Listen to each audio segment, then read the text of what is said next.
Hello, everyone, and welcome to the Lords of the Night. With me, as always, is the Lord of Pain, Ranting Monkey. Hello. And the Lord of Pennies, Satsu 2 cents. What up, Dow? And I'm your host, Scribe, the Lord of Punishment. And hello, chat. Hello, everyone. Hope you've had a good week and a good Friday so far. And I hope you have a good weekend oncoming. How are you guys doing? How are you, Satsu? I am good.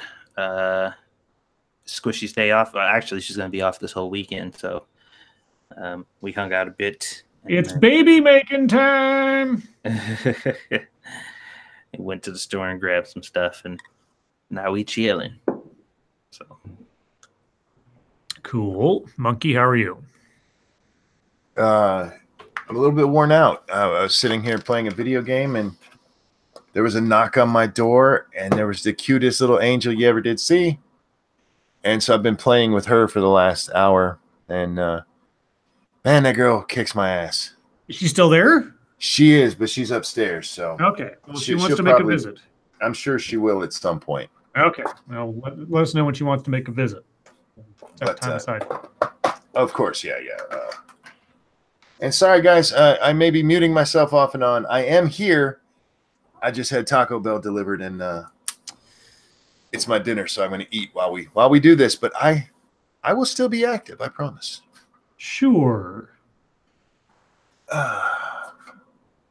And I am How also. How are you, Scribe? There you go. I was going to let Satsu ask, but apparently he doesn't care. Satsu doesn't know anything. You know damn well I ain't going to ask him how you doing. He doesn't give a shit. Whatever. I mean, well, not one shit, maybe a half. Oh, well, thanks. I appreciate at least a partial bowel movement from you. So, yeah, my day was nice and quiet. Nothing crazy happened. And was able to get some productive stuff done. And I got my Fallout 76 preload code thingy. Indeed. And I'm all preloaded and ready to go in 4 days when the thing unlocks. I'll be preloaded by then, at least. Yeah, I misread that clock. I thought it said 4 hours. I was like, a 4-hour countdown. Oh my god. Yeah, I was looking like 4 days. Like shit. Oh well. Either way, I'm all ready to go. It only took about half an hour to download the thing. Off. Something like that.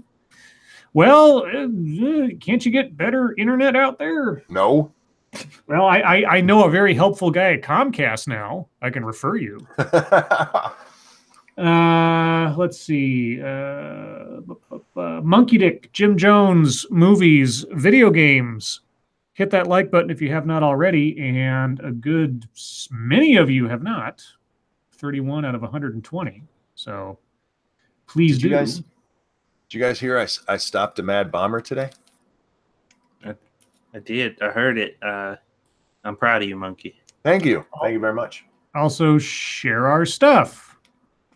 Monkey tried to throw me off and make me screw the whole thing up. But yeah. I'm keeping you on your toes, man. I lost my toes in a lawnmower accident. I had to put some tussin on it.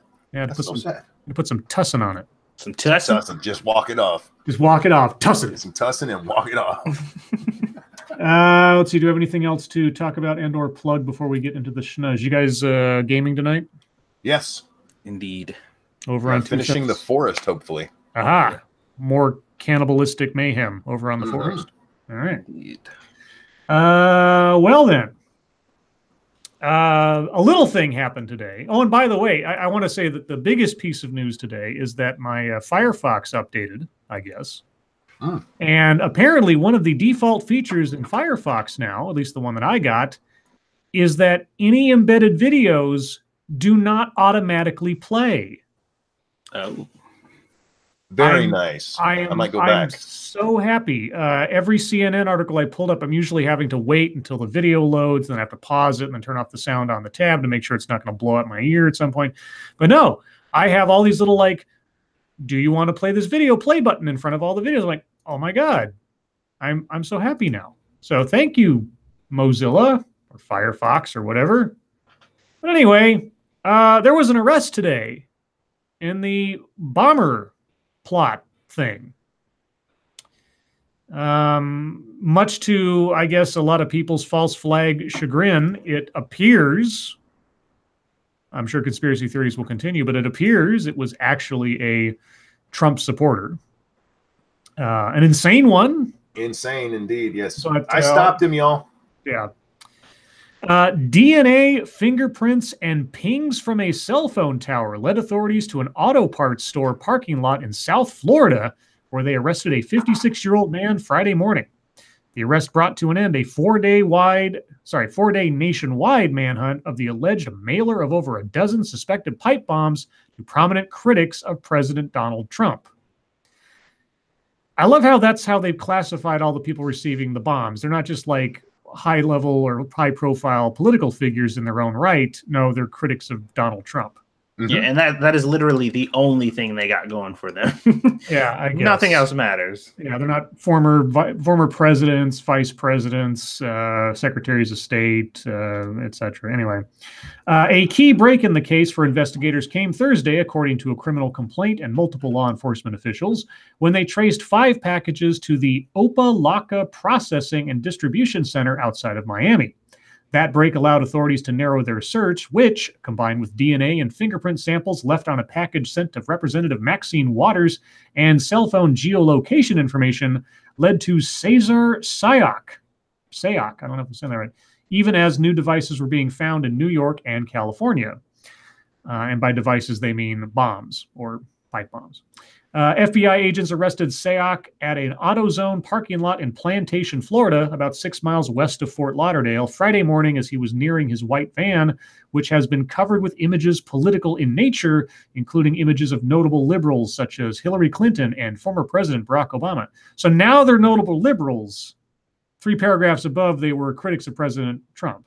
Okay. Uh-huh. And of course they had to mention this. A CNN sucks sticker was also on the van, period. Just so you know, this guy did not like CNN, and CNN wants you to know that he didn't like CNN. In fairness, CNN does suck. It's true. 2 of the packages with explosive devices were addressed to the CNN New York Bureau. Well, they were addressed to individuals who worked there or were located there. Other targets include former Vice President Joe Biden and critics of Donald Trump, including Waters, actor-director Robert De Niro, and Senators Cory Booker and Kamala Harris. A suspicious package similar to the others this week was also found Friday in the San Francisco Bay Area, addressed to Democratic billionaire donor Tom Steyer. Friday's arrest was the culmination... Tom Steyer, S-T-E-Y-E-R. Oh, I know who he is. Okay. Friday's arrest was the culmination of a multi-agency federal, state, and local law enforcement and civilian effort that began Monday when the first suspected pipe bomb sent to George Soros, a billionaire philanthropist who has supported Democrats, was intercepted. 3 new suspected bombs were detected Friday morning in Florida, New York, and California as agents in South Florida were preparing to apprehend Sayoc at the parking lot. The packages were nearly identical, 6-inch PVC pipes with wires stuffed inside a bubble wrap-lined manila envelope, according to the complaint. 6 American flag stamps were affixed to each envelope with the return address of Florida Representative Debbie Wasserman Schultz's office. Quote, "These are not hoax devices," unquote, FBI Director Christopher Wray said at a news conference Friday. Yeah, they are. Sayoc was charged with 5 criminal counts related to 13 explosive devices. Excuse me. Attorney General Jeff Sessions announced Friday he faces up to 48 years in prison if convicted. Yeah. So that's the overall. All of the false flag people are, I guess, eating crow today if they care to. All the people that thought it was a white supremacist, so far as I've heard, this guy's Native American. Not that that matters in the long run, but I guess some people have that feather taken out of their bonnet if they wanted to make that claim. No, he's still a white supremacist. Didn't you see Tariq Nasheed's tweet? Yeah, well, I'm not going to address things that are stupid. I don't know what else to tell you. I mean, you could be a white supremacist Native American. There's nothing that says you can't elevate a race above, its station, so to speak, and you not being a member of that race. So maybe he is a white supremacist. I don't know.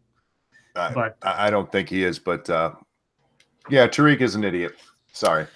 But anyway, yeah, so he's caught, and the amazing thing about all of this, no one got hurt. I just want to reiterate, after 13 plus devices being sent out and the suspect himself, no one got hurt, no one died. So that's amazing in and of itself. I mean, now the bombs, it's still a question in my head whether they were ever meant to go off. But that aside, the suspect being apprehended alive, that really surprised me. With the no, I told you it would be. He's a bomber. Bombers are pussies.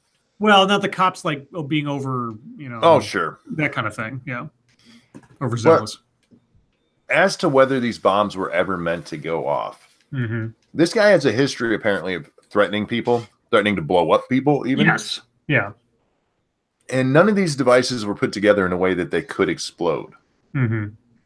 So either he's incredibly incompetent or he was just trying to scare people. And that doesn't make it better. I mean, actually, it's sorry, dude, you're going away for the rest of your life, whether you like it or not. But given his criminal history, all the claims that, Trump spurred this on, like, this guy was nuts before Trump was ever even a glimmer in the presidential eye, so to speak. So, and in that vein, I wanted to read something that was just posted a little while ago by the Committee to Protect Journalists. I'm not quite sure where this committee comes from, but it's being retweeted by some our favorite friend at CNN's Chris Cillizza. Of course. Quote, "It would be reckless and dangerous for President Trump to continue his rhetorical assaults on the press and branding of journalists as enemies of the people after this spate of package bombs aimed at political figures and CNN." It wasn't aimed at CNN. Hold on. Said Committee to Protect Journalists Deputy Executive Director Robert Mahoney. "While we cannot say that Trump's speech directly incites violence, it is clear that some people are influenced by it. Journalists across the country feel unsafe because of the constant hostility and belittling of their role in our democracy by the head of state. It needs to stop." Well, are you going to tell Maxine Waters and Hillary Clinton to stop like inciting violence amongst the, some people might be influenced by it? Are you going to stop writing fake stories and start telling the truth? Thank you, James Colley. The SJW camps view, I feel that, ... Yeah. Well, here's the thing. I got into an argument with a moron today over this whole CNN thing. CNN was not targeted, period. They were not. There were 2 bombs that were sent to other people care of CNN. And here's why, guys. It's the only way they know to get a hold of him. Yep. It's the same reason that bombs were sent to people's offices and not their homes. Thank you, Dark Shade. Oh, won't somebody please think of the journalists? Yeah. So far as I know, no journalists were targeted in any of these things. They were all political figures or donors kind of thing. Yeah, but journalists are the ones scared for their lives, even though only political figures and people who were outwardly critical of him, that aren't journalists, by the way, were targeted. Yeah. But they're terrified for their lives. Yeah, journalists are the real victims here, guys. Let's see. Thank you, James Colley. Spade of, isn't that a racial phrase? Oh, well, spate? I think I said spate. Like spate, not spade, spate. Like a pattern, a series. I could be mistaken. Real quick. Yeah. Jax Gunsky says, wasn't CNN sent one? One was sent to CNN, but it wasn't meant for anybody in CNN except for John Brennan. And who's the other one? I forget off the top of my head. Yeah, there's a second one. It's somebody who does occasional or shows up on CNN occasionally. Might be what they call a contributor from now and then. But it was not sent to anybody at CNN. This was a way to get at John Brennan because nobody has John Brennan's home address and he doesn't have an office anymore where you could have sent it to. Yeah, it was sent to the building effectively, but not sent to CNN. It did go to the building, it's true, but no journalists were targeted in this thing. That doesn't somehow make the whole thing better, but it sure makes it seem weird that CNN and journalists committee and such are jumping on this thing that had nothing to do with them, but turning it into something where it's an attack on journalism, and then telling the president to stop decrying what he sees, rightly or wrongly, as fake news, etc. Thank you, Earl Walton. If you believe that the white race is superior to all other races, then by definition you are a white supremacist, no matter what race you are. Yeah, fair enough. There are. I have heard stories of Latinos who are so focused on the gradation of skin color that for all intents and purposes, they are white supremacists, because anything darker than whatever is, seen as lesser. So yeah, you can be a racist, a white supremacist, a black supremacist. Like Rachel Dolezal is probably a black supremacist in her heart, even though she's completely white, and so on. So, an ideology is not limited by your skin color or, where you are or who you are. Anyway, so that happened. So this guy's caught. So hopefully all the bombing stuff stops and the conspiracy theories will continue. Like, oh, that van was just too obviously plastered in propaganda stickers, and oh, he was registered as a Democrat, and then the website changed or something. And I'm not saying that this is a part of any conspiracy. I'm really not, but I do want to know how that van was considered roadworthy when the only two windows we know you could see out of was the front and the driver's side. Florida, you need to get your shit together if you're letting people drive around like that. Monkey, you just answered your own question. How so? It's Florida. Oh, Florida, man. Yeah. Yeah. Okay. Something weird going on in Florida. Somebody who's not fair enough abiding by the rules of rationality. Yeah, it's Florida. I saw that. I'm like, how in the fuck can you drive that anywhere? Yeah. But anyway, so that happened. Unless or until something new comes out about it, or they find another device somewhere. Supposedly there may be others floating around they haven't found yet. Hopefully not, but we'll see. And so far as we know, he was acting alone, and was not conspiring with the state police in whatever way the Chris Cillizza imagined would be necessary for a false flag. Oh, right. So anyway, moving on. Other stuff that happened today. Megyn Kelly lost her show today. Her show has been canceled at NBC after she said that when she was young, doing blackface or whiteface wasn't seen as a big deal for Halloween. Yep. So anyway, while negotiations continue between Megyn Kelly and NBC, the network announced on Friday that her 9 a.m. talk show has been canceled. Quote, Megyn Kelly today is not returning, the network said in a statement. Next week, the 9 a.m. hour will be hosted by other Today co-anchors. Her exit from NBC News is not official yet, but it will be soon. It's a foregone conclusion among all the players involved, multiple sources said Thursday. Kelly's newly hired attorney Brian Friedman reacted to Friday's NBC announcement with a statement of his own. Quote, Megyn remains an employee of NBC News and discussions about next steps are continuing, Friedman said. Multiple factors explain Kelly's impending exit from NBC. Multiple? I thought it was just one, but okay. Her offensive comments this week about blackface Halloween costumes sealed her fate, but before the latest controversy erupted, NBC executives were already talking about a possible end to her one-year-old talk shows. Lower than expected ratings at 9 a.m. and serious tensions with management are some of the other key factors. So they just use this as an excuse. Oh, yeah, of course. Oh, yeah. Okay. There's no, like we've talked about with what she said, that is not a fireable offense. It's just not.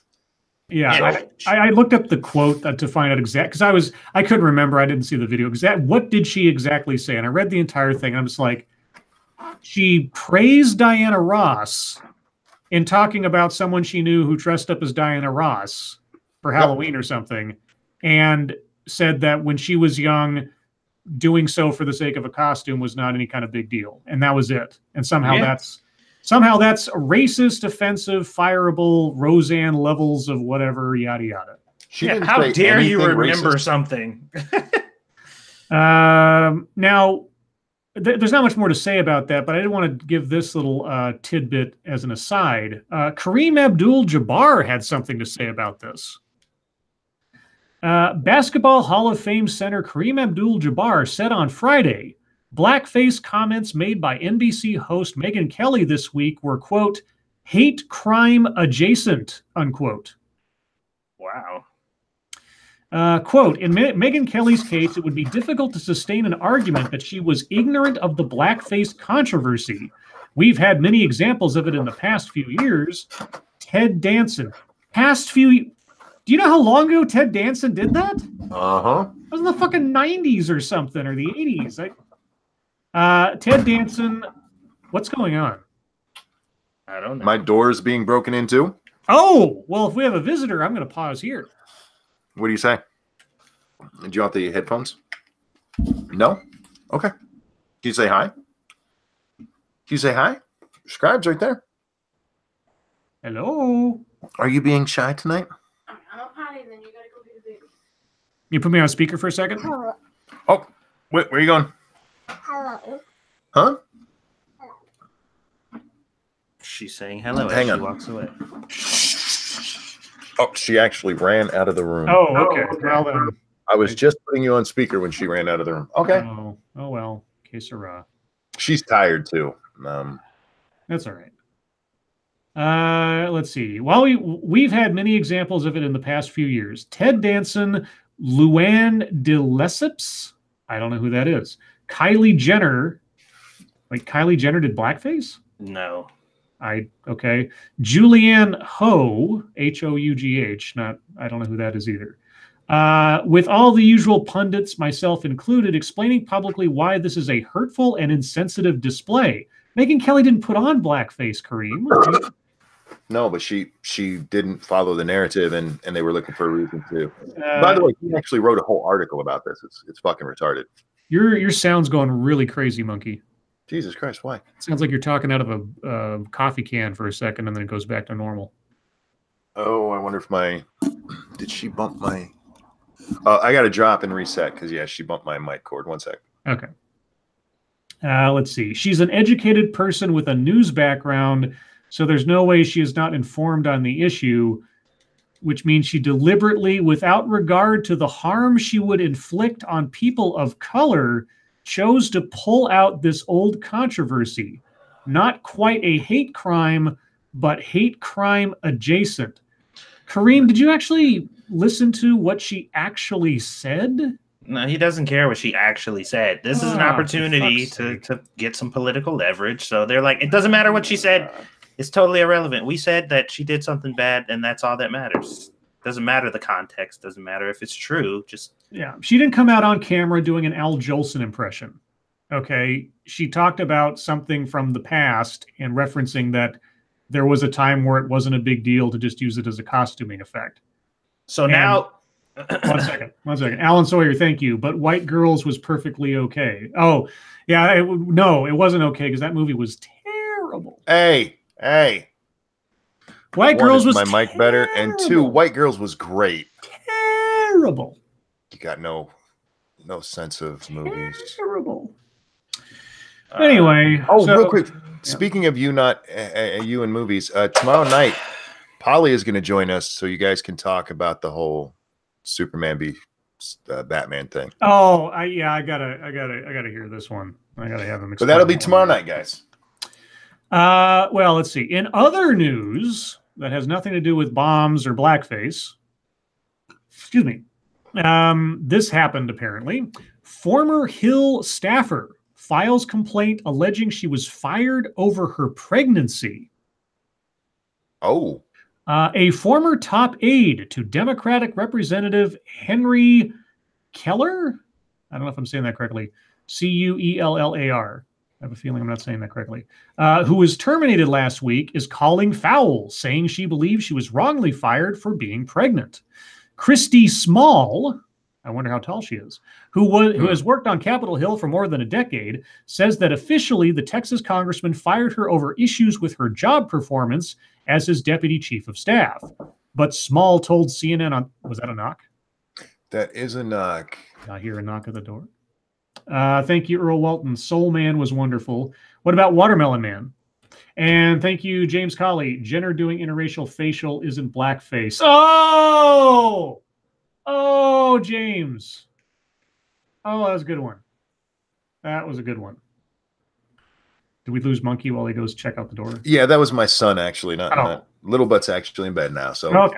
We missed her tonight. She was so shy. That was weird. Oh, poor little butt. Hope she gets some good sleep. Let's see. But Small told CNN on Thursday and has recently brought an official complaint to the Office of Compliance that handles employee rights and workplace laws on Capitol Hill that issues of her job performance had first been brought up to her only after when she started discussing maternity leave and her pregnancy. Only after when? Okay, CNN. Quote, I'm 100% positive that is why I got fired, Small told CNN in a phone interview. I think this is a bad state of affairs when someone in his position can be so brazen and so bold to do something like this. Small had only worked for Keller for a short time, just 4 months. She been hired. She been hired, CNN. I feel like I'm almost like doing a parody of someone, of certain speech patterns. She been hired in June of this year, and soon after she discovered she was pregnant with her second child, which she described as a surprise but welcome pregnancy. A surprise. Okay. Keller's office would not comment the circumstances. That's 3 sentences back to back. See, who wrote this? Who wrote this? Sunlin Surfati. Okay. Okay. An editor. Why is there no editor for these things? It's Chris Eliza. My brain is just like going nuts because these are small. These aren't like big complicated words that you misspelled or something. I mean, she been hired. No, she had been hired, right? Keller's office would not comment on the circumstances of Small's firing, emphasizing in a statement provided to CNN that they believe all actions taken with her were in compliance with law and House rules. With law and House, okay. I'm done reading this. My brain is just not working with this now. So there you go. 4 months in, and she gets pregnant, and she's fired for being pregnant. If she can prove that, okay. I don't know how you quite prove that, though, without being a mind reader or finding an email trail or something. So she was only there for 4 months. Right. And then she found out she was pregnant, and then the job performance things came up. Well, that's about when you would start looking at job performance. I don't know. Like I say, I don't know. A lot of companies, you get a couple of months, 60 days to 90 days for, your initial try. And then, that's when they start. Woman, you weren't fired because you're pregnant. You suck. Well, there was 90-day grace period is what it usually is. And then right after that, they start looking at your review. So what probably happened, because this a similar situation took place at my work, is around that time they were just like, okay, 90 days is up. How has her performance been? And they're like, oh, it's not that great. And she's pregnant, which means she's about to be gone and on maternity leave. So she hasn't been that great since she's been working here. And she's pregnant and not going to be here. So why would we keep her around? Well, they're going to, in the investigation of this, they're going to have to specifically articulate what her job performance issues were. And if they've got stuff to back that up, then they're pretty much out of the woods legally. So. Yeah. Anyway, and the last story I've got, I made a joke of this earlier today, given the 76 stuff. Have you heard about the Fallout? I think it's for New Vegas mod called Cascadia, or maybe it's for Fallout 4. I forget now. I have not. It is a giant fan mod, imagining what the situation is in the Northwest, like Oregon, Washington, that kind of area, I think, during the Fallout era. So sort of fittingly enough today, there was some kind of leak at the Hanford nuclear waste site in Washington state. Oh. But even though now the news is, the headline has changed since earlier today, no release of radiological material at Hanford nuclear waste site. Employees at Washington State's Hanford nuclear waste site were asked to, quote, take cover for several hours Friday because steam was coming from a small building in one of the site's tunnels. The U.S. Department of Energy later said inspections at a tunnel containing waste confirmed there was no radiological release. Quote, lights and cameras placed inside the tunnel to support stabilization efforts showed steam in the tunnel resulting from the curing of the engineered grout recently placed in the tunnel to stabilize it. The curing process generates heat and moisture. When the warm, moist air left the tunnel and interacted with the cool early morning atmosphere, steam was visible. The workers' instructions to take cover was precautionary, the site said earlier. The Hanford site once produced plutonium for atomic weapons. The building where the steam was spotted Friday houses equipment designed to move a massive door used to access the tunnel. Rail cars containing contaminated equipment were last placed here in 1996. And that place is still like toxic as fuck. The overhead picture of it. I mean, you would think of like a site that was basically used to get rid of stuff used to develop the atomic bombs for World War II and onward. The helicopter shot of the place, it shows that like there's a giant construction taking place of some new building they're building, and there's cars everywhere. So I guess they're still dumping stuff there. I'm not quite sure what that place is used for now. But anyway, yeah. So that was exciting for a little while earlier today. Where I thought, oh boy, are we going to have like our own American Chernobyl? But anyway, Bad Comic Review says, did they replace super mutants with Bigfoot Scribe? I don't know. The mod is still in development so far as I know. I would be surprised if they did not include some Bigfoot Easter egg somewhere in there and all that fun stuff. But anyway, that's all the stories I had. Did you guys have anything? Nope. Nope. Okay, well then, we will move on to MSS News. So guys, if you have news stories you'd like us to read on the air, please send them to us via Twitter using the hashtag MSSNews. Can't promise we'll get to them all, but that's because you guys send us so many, we don't know what to do with ourselves except read as many as we can. And why not? We started the night with a Florida man story. Let's start with a Florida woman story. From senior staff reporter and chief Florida correspondent, Colleen Bernier. Because I think it's Florida. No, it's South Carolina. Okay. Either way. Naked woman tries to bite off man's genitals. Jesus. I don't think he had anything to do with it, but let's see. Police in South Carolina say a naked woman tried to bite off a man's genitals and then rushed on all fours at responding officers who shocked her with a stun gun. So she's a werewolf or something. WCSC TV reports that a man called police for help, saying the woman tried to bite off his penis during sex with him and another man Monday night. So it was a three-way. Okay. And did she try to bite off both of them or just his while they were in the three-way? I guess just his. I don't know. Hanahan Police Chief Dennis Turner says officers shocked the bloody woman with a stun gun, then used an overdose fighting drug to revive her. Okay. Officers were told she was high on heroin and methamphetamine. Quote, honestly, it's one of the most disturbing videos, body cam videos I have seen in my career. It honestly reminded something you would see off a horror movie. I want to see this video now. Do I have access to this video? No. But okay, if anybody ever gets a link to that video, I am very curious to see it.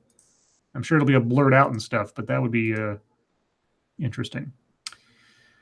Oh, okay, this is news. This comes from Mr. L. Vagabond. Well, I didn't think this would happen, but I guess it has. The Simpsons producer confirms Apu is being written out of the show. Of course he is. Quote, it's not a step forward or a step backwards. It's just a massive step sideways, unquote. Okay. The Simpsons have confirmed the controversial character, he wasn't until like a year ago, Apu will be cut out of future episodes. The long-running show has come under fire by one guy for its depiction of Quickie Mart owner Apu Nasahima Petalan with viewers complaining. What? Like, yeah, one guy. And then everybody else jumped on the bandwagon to feel like they were all vindicated in their righteousness or something. Give me a fucking break. So they're getting rid of this one stereotypical character and leaving all the rest of them in it. Oh yeah, sure. You know, Fat Tony and Willie the groundskeeper and all that. Yeah, that's fine. With viewers complaining that the character promotes racist stereotypes of people of Indian and Asian descent. Yeah. Yeah, it really does. I think so lowly of Indian people because of Apu, for fuck's sake. Well, there's not much else to say. They go over like the history of Apu and the situations he's been in and stuff, and yeah, whatever.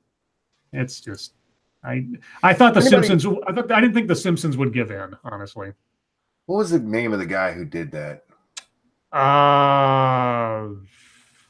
What was it? The problem with the poo? Is that? The problem with the poo.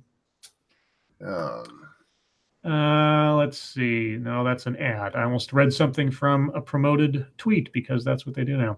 Oh yeah, this story didn't get any time today because of everything else that was going on.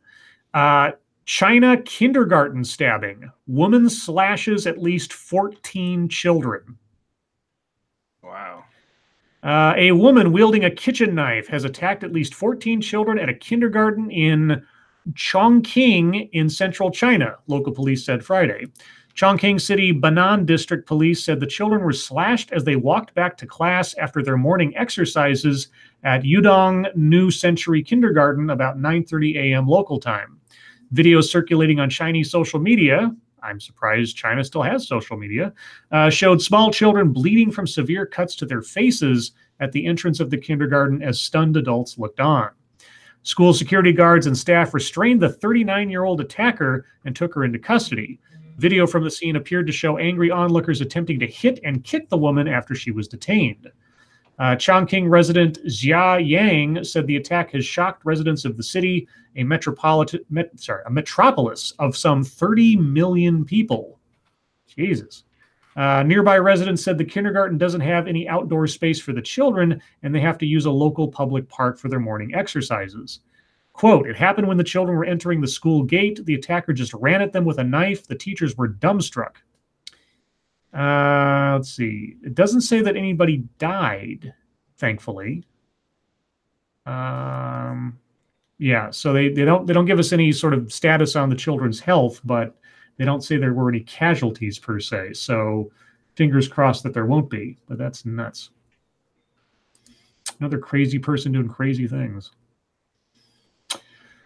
Okay, this comes from Massive Dynamics, and it sounds like a conspiracy theory from the John Birch Society. How our drinking water could help prevent suicide. They're not going to put shit in our drinking water, are they? Some researchers think putting lithium in our water could save lives. Lithium? Let's not. Okay, I'm going to read this. This comes from Vox.com. So, of course it does. Lithium is a potent psychiatric drug. I think that's all I need to read of this entire article to contemplate this idea, but we'll go on a little bit further.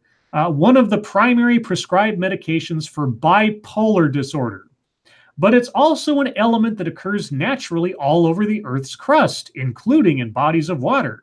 That means that small quantities of lithium wind up in the tap water you consume every day. Just how much is in the water varies quite a bit from place to place. Naturally, that made researchers curious. Are places with more lithium in the water healthier mentally? Do places with lithium have less depression or bipolar, or, most importantly of all, fewer suicides? A 2014 review of studies concluded that the answer was yes. 4 of 5 studies reviewed found that places with higher levels of trace lithium had lower suicide rates.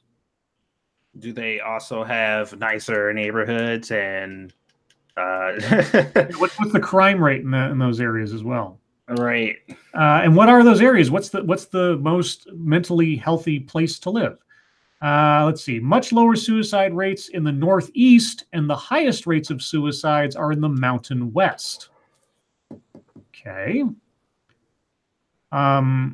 So does that mean you're going to start like putting lithium in the water? No. All this story means is that Vox has been fucking literally shooting up lithium for a while, and that's why their stories are like they are. Can you shoot up lithium? This goes on. No, well, I certainly hope not. Okay, this goes on for quite a while. Yeah. Anyway, let's not.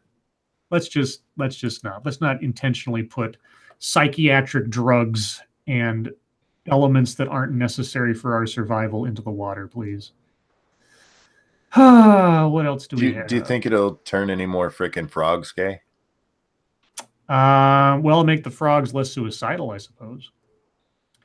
Even if they're gay? Yes. Okay. Yes, because it's all relative. Irate Bear's in the chat. Hello, Bear. Thank you, Jenna P. Get a stream lab, please, and thank you. Mm-hmm. Again, do you guys know anything about whether or not, like, at the end of the year, Streamlabs is going to send you a readout on all the stuff you brought in so you can do your taxes?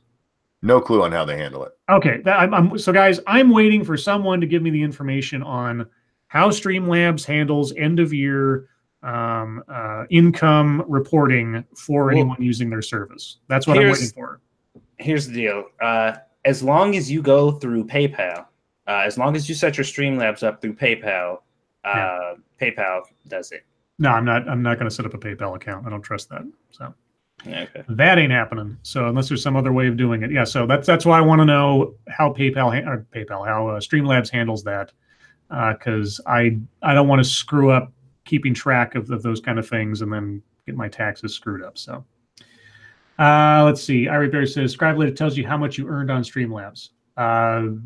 Yes, but okay. Streamlabs doesn't do any of the taxes stuff for you themselves. Okay. So I have to keep track of all the stuff coming in. Yeah, that's the part that I'm kind of iffy on. And again, I don't mind if some of whatever is donated to me goes to Google. And I know people, might find this counterintuitive, but I'm not paying to be able to stream. I'm not paying for the service. I don't have a subscription to YouTube or Google or anything else that allows me to do this. So I don't feel bad paying a little bit of rent, so to speak, if that's what it ends up being, for the opportunity to have this platform. So, that's just the way I look at it. Now, again, if Streamlabs they're going to send me a 1099 or whatever the hell it is form at the end of the year, then I'd be fine with it as long as it was something that I could enter in correctly into my taxes. But otherwise, moving on. Let's see. Briefly, the Avengers 4 trailer will debut sometime before the end of the year, and that Guardians of the Galaxy 3 is on hold, surprisingly enough. Also, the Boba Fett prequel movie or whatever has been canceled outright, which I'm fine with. Because Disney and Disney and Lucasfilm are reassessing their time frame for things after Solo and all that other stuff. Let's see. This was interesting today. We'll do just a couple more here. Man arrested trying to steal the Magna Carta. I saw the headline and I'm wondering how far he got. Well, there's a picture of the holes in the glass he punched trying to get to it. British police said Friday they have arrested a man suspected of trying to steal a Magna Carta from its display case at Salisbury Cathedral. Wiltshire police said cathedral alarms sounded Thursday afternoon when a person tried to smash the glass box surrounding the Magna Carta. The Magna Carta, granted by King John in 1215, has become an enduring symbol of the rule of law. The document on display at the cathedral is one of 4 surviving original Magna Cartas. The 45-year-old suspect was arrested on suspicion of attempted theft, possession of a weapon, and criminal damage. He has not been identified or charged. Okay. Police said the man matched a description given by witnesses. Officials have asked other eyewitnesses to come forward with details. There's no cameras in the place? I guess it's a church, but still. I think if you have like a priceless artifact in a church, you think you'd at least have one camera on it. You would think. You would think. I need witnesses for that. Let's see. Terry Demos says, Scribe Light, I tried to super chat, but it kept lagging out. I have no idea. Maybe refresh your browser? I don't know. Jordan250 says, why would Nicolas Cage do this? Because he's a bastard. He needs money. He hasn't worked in a while. Actually, Nicolas Cage is like having a renaissance lately. He's done a lot of stuff. Actually, he's never really stopped working. It's just that most of his movies suck. But he's getting paid, though. Yeah, hey, he did Mandy. I heard Mandy was good. What's this? Oh, yeah, we did that yesterday. Okay. Okay, this one comes from Boatman99. And then I'm going to do one that I posted, and I think we'll close out. Magician's 350-year-old manuscript that shows how to get a woman to dance naked sells for £22,000. What's the magic trick for that? I want to know the spell. A 350-year-old magician. So is the magician 350 years old, or is the manuscript 350? Excuse me. Probably the magician. That's most likely. I would hope so, because that would be amazing. A 350-year-old magician's manuscript with a spell to, quote, get a woman to dance naked has sold for £22,000. The dense 476-page text also offers wisdom on how to make someone fall in love with you, lose weight, and know if a sick person shall die. The manuscript of charms, remedies, and spells is believed to have been penned by a rural folk magician from Essex in the mid-17th century. He was part of a group that went by the name the Cunning Men of Essex and were respected in their communities for their supposed powers. I think that's toxic masculinity right there. According to the manuscript, it is possible to make a woman dance naked by saying the words, I don't know if I should say this on the air. What are the words? Okay, well, before I do this, all the ladies in the chat, I want you to tell us, okay, after I read these magic words, I want you to tell us, just put like a 1 in the chat, all the ladies, if you suddenly feel the urge to strip and dance. Okay? Allah Emala. Okay, so Okay. I know you were talking to the ladies. Yes. But does it count if I feel the stranger? Well, you might just be in touch with your feminine side. Maybe that's it. Oh, shit. Let's see. Check Your Logic says 2. Jack Gunsky says 1. That's good. Batty says 1. Sarah Plyer says 2. Alice Morgan says 3. Jenna P says 34. Wow, I guess it's really working. Yeah, so it's 2 words, A-L-A, and then A-Y-M-A-L-A. So Allah Amala, or Amala. And the lady will dance. Dietary advice is offered to make a fat man lean again by concocting a broth of fennel and drinking it every day for a month. To make a woman fall in love, the manuscript suggests cooking her a broth made with pig bones and then consuming it together. It states, quote, write her name on parchment and throw into the fire on which you cook a broth of herbs mixed with pig bones and share with the lady, unquote. You know, if you convince somebody to share pig bone stew with you, it might be love. Thank you, Waikikamukow. Silly Sally swiftly shooed 7 silly sheep. The 7 silly sheep, silly Sally shoods, shilly-shallied south. These sheep shouldn't sleep in a shack. Sheep should sleep in a shed. You had one above that, too. Did I? Oh, I apologize. Thank you, Michael Cruza. The incel manuscript. Yeah.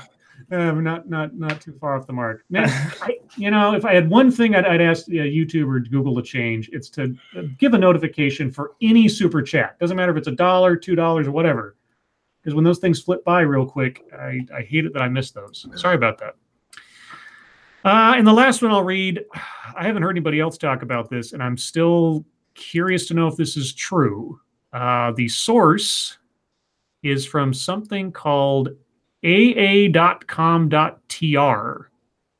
Not quite sure what that's supposed. The Anadolu Agency, which is like some kind of news agency from the Middle East or Turkey or something. So I'll read it, and if somebody else can confirm this, because I want to make sure. But anyway, defaming the Prophet Muhammad is not free expression, says the European Court of Human Rights. It wouldn't surprise me. Defaming the Prophet Muhammad, quote, goes beyond the permissible limits of an objective debate and, quote, could stir up prejudice and put at risk religious peace, unquote, and thus exceeds the permissible limits of freedom of expression, ruled the European Court of Human Rights on Thursday, upholding a lower court decision. The decision by a 7-judge panel came after an Austrian national identified as Mrs. S. held 2 seminars in 2009 entitled, quote, Basic Information on Islam, unquote, in which she defamed the Prophet Muhammad's marriage. According to a statement released by the court on Thursday, the Vienna Regional Criminal Court found that these statements implied that Muhammad had pedophilic tendencies, and in February 2011 convicted Mrs. S. for disparaging religious doctrines. She was fined 480 euros and the costs of the proceedings. Mrs. S. appealed, but the Vienna Court of Appeal upheld the decision in December 2011, confirming, in essence, the lower court's findings. A request for the renewal of the proceedings was dismissed by the Supreme Court on December 11th, 2013. So, yeah, I guess if you're in Europe, mind your P's and Q's when it comes to talking about religions, especially Muhammad, because marrying a 9-year-old is totes not pedophiliatic at all, I guess. That's the theory, in case the European court's listening. I don't want to end up paying whatever 480 euros is. But anyway, we'll stop there. I'm American, so I'll just say it outright. Fuck Muhammad. No, that's just homosexual, monkey. Yeah, I'm not old, or I'm way too old for him. It's almost as bad. Well, he's way too old for you. Well, guys, thank you so much for the stories. Appreciate them. Sorry I couldn't get to more. Oh, and also Sinead O'Connor converted to Islam. I saw that yesterday, I think. Yeah, she has a new name, Shuhada David. And apparently she's singing a song, which I can't hear right now because I have everything muted. But yeah. So she rips up a picture of the Pope on Saturday Night Live, and now she converts to Islam. So there you go. Does that mean we never have to hear from her again? Well, honestly, I'd forgotten that she was even a thing until I saw the story yesterday, and I was kind of like, oh yeah, I guess she's still out there somewhere. It's one of those things. All right, so YouTube time. Satsu, what have you been up to? Nothing. All right, Monkey, what have you been up to? I did a stream today, and we stopped a bomber. And how did you do that, Monkey? As soon as I went live, they caught the guy. Oh, that's not coincidence. That's Monkey taking care of business, is what that is. So I just want to say it to other would-be bombers who make bombs that don't explode and send them to people.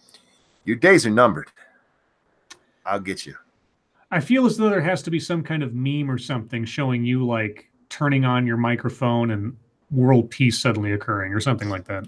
It happened, man. I'm stronger than Batman, as somebody said during the stream there. So wow, stronger than Batman. Stronger than Batman. He had his back broke too. Are you stronger than Batman v Superman? Or am I going to debate that with Polly tomorrow too? Yeah, you can debate that with him. All right.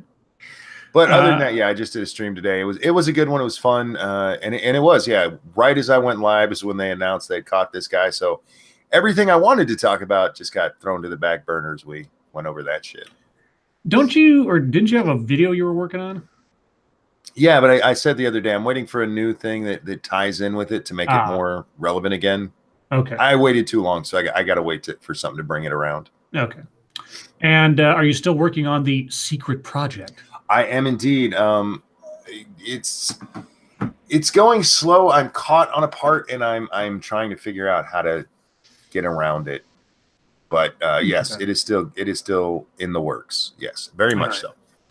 And then just a note that Tuesday, Fallout 76 will unlock for the beta for us PC users. So when do you guys want to play? Because I can't go late, so like I can't do it after the stream. Would you guys be available before the stream? Oh, I'd be able to play. Yeah. Yeah. Shit, dude, I don't do anything. Well, I don't know. I don't know what's going on for you guys next Tuesday. I don't know if you have plans. That's what I was asking. So what if we said something to the effect of, how about 5 p.m. your guys' time, or 5 p.m. Eastern? That's fine. That should be fine for me. Okay, because I should be home and all squared away with my other stuff by 2 o'clock my time. So tentatively, guys, and we'll probably end up streaming this over on Satsu's channel. Yeah. But tentatively 5 p.m. Eastern next Tuesday, our foray into Fallout 76 beta. Are we? I guess the question is, are you allowed to stream the beta? You might not be able to. That might be. Yeah, you can stream the beta. Okay, just making sure. All right. Let's see. Well, I posted a video this morning. The latest and greatest in TEDx excellence. It's someone. So at first I thought, when they started talking about their opening example was, you ever gone to a store and someone's greeted you and they say, "Hi, how you doing?" And then they look to the audience. They say, "Now, does that sound like somebody who's being genuine?" And this particular speaker does this a lot during the course of this talk, where they go to the audience to look for affirmation in what they're saying. It gets kind of annoying after a while, and I make a point of that. And they say, and then what if you walk in and somebody looks and says, "How are you?" What do you think that? Do you think that's somebody being nice? And I'm kind of like, so is this going to be a microaggressions lecture? Because I wasn't really sure at the beginning, but no, it goes even weirder than that. The main gist of this person's argument is that politeness should be a signal to be suspicious of people. Mm-hmm. And that politeness and respect are used to cover Islamophobia and racism. I mean, the way that it sounds like he framed the argument is completely idiotic. But I have, for a long time, I've had a philosophy of being kind of weary of people who are overly polite and like really overly happy, just like unnaturally so, where they're just like bouncy and super happy and high and waving, like, you know, really happy to see you all the time. And I'm just like, what is this person now? Well, if somebody's being manic or something, yeah. But I mean, in general terms, if someone's just polite, but not just anybody under all circumstances. Thank you, Waikikamukow. No more tongue twister for you. Super Chat is having problems. It times out. What the fuck? Oh, wow. Okay, well, thanks, YouTube, I guess. But thank you, Waikikamukow. I mean, anybody who's trying to super chat, I appreciate it, even if you're not able to. I don't know what's going on with YouTube today, so que sera. Try refreshing your browser, I guess. I don't know. Maybe we're about to experience another YouTube blackout or something. But anyway, so they go on to tell this story about their family, and basically, it's not one of those TEDx talks where there's actually some kind of intellectual or scientific or even sort of sociological thing being put forward. Like, there are no studies that are presented or statistics or anything. So it's mostly just sort of a stream of consciousness of this one person basically trying to convince the audience that they are flawed and that the speaker is all around a victim perpetually. You don't quite pick up on that until about 3/4 of the way through the talk, when they start bringing up how anybody who thinks that they're not approaching somebody with hatred or discrimination is approaching people with hatred and discrimination and perpetuating white supremacy. And all you cis people in the audience have privileges because you're cis. And it was just like, okay. So I didn't do the whole video. It was like 18, 20 minutes long or something. I only got through like the first 12 minutes before I was like, I'm done. This person is basically telling me in no uncertain terms, hi, I'm a racist and a heterophobe and a sexist, and anybody who's not Muslim is like lesser or something. And it's just the thing that amazed me more than anything else is just that listening to this person's complaints about other people and how just they were so blatantly projecting intentions and motivations onto others without any evidence. It's also one of those situations where they relay a story that's supposed to prove their point, but the story they relay only makes them look more paranoid than anything else. So anyway, it's on my channel. It's there to be watched and shared and all that fun stuff. And then my phone's beeping at me like usual because that's the way it works.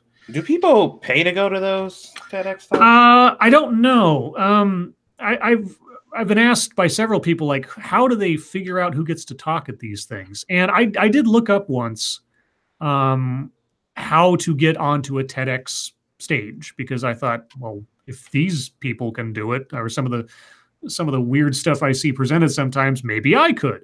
I don't know if this is how it works everywhere, but at least the one that I looked at, it said something to the effect of you had to go on to the TEDx forums for your region or whatever, and you basically had to post an essay giving either the presentation in total or a relative synopsis of it. And then the members of the forum got to vote on which ones would be the special speakers at the next TEDx talk in that area. So these people are being requested? Or at least voted upon. And of Holy course, fuck. how many people are voting or what the competition is in these things, hard to tell. I mean, so I'm sure some are more organized around a theme. I know for a fact there are some TEDx conferences that are organized around a theme. And so people whose presentations fit that theme obviously have a better chance, or they, divvy them up somehow. So I don't know. I don't know exactly how all the TEDx mechanisms work, but man. And then, just as I finished working on this one, in my subscription list, a new TEDx pops up that's meant to educate me on how to be a good ally in the workplace. And while I am usually very averse to doing 2 TEDx's in a row or 2 videos in the same series in a row, this one's relatively short, and I think I might do it next. So we'll see. But other than that, that's all I did today. So, internet fucketry time. Satsu? The only fucketry I saw was like, it wasn't recent, the post that I put up, but I saw a post that was saying that comparing Donald Trump to Hitler is demeaning to Hitler. Okay. And I was like, it's not a good look. So I read it, and essentially what the article was saying was that Hitler was actually good at what he did.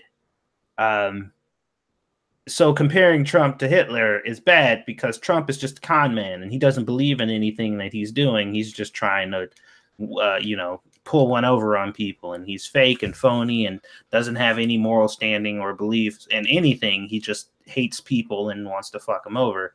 And that's what makes Hitler better, I guess, than Trump. So comparing Trump to Hitler is an insult to Hitler, and you shouldn't do it because don't insult Hitler. I don't know.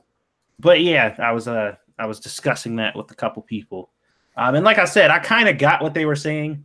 It was just the way that they worded it and the way they phrased it. They were trying so hard to like say that Trump is bad that it almost sounded like they were trying to say, like they were defending Hitler. And it just came off that way. And I'm like, it would probably be disingenuous for me to say that this is definitively what they're saying is Hitler's a good person. Because I don't think that's what they were saying. They were just saying, like, compared to Trump, or compared to Hitler, Trump is, I don't know. Worse. Yeah, worse, I guess. Yeah, Trump is worse than Hitler, which is just... Sure he is, yeah, because Trump is going to lead a giant genocide on people and yada, yada, yada. I think Shu summed it up best. there was a very similar argument I saw, and she summed it up: denying the Holocaust to own Trump. Yeah, It's like, yes, beautiful. pretty much. Anything else, Satsu? That was pretty much it for me. I mean, there was just some general racial fuckery that goes on Facebook all the time. For some reason, there's a lot of racial shit going on there, but it's so fucking frequent now. It's just like seeing food videos pop up in your feed at this point. So, yeah.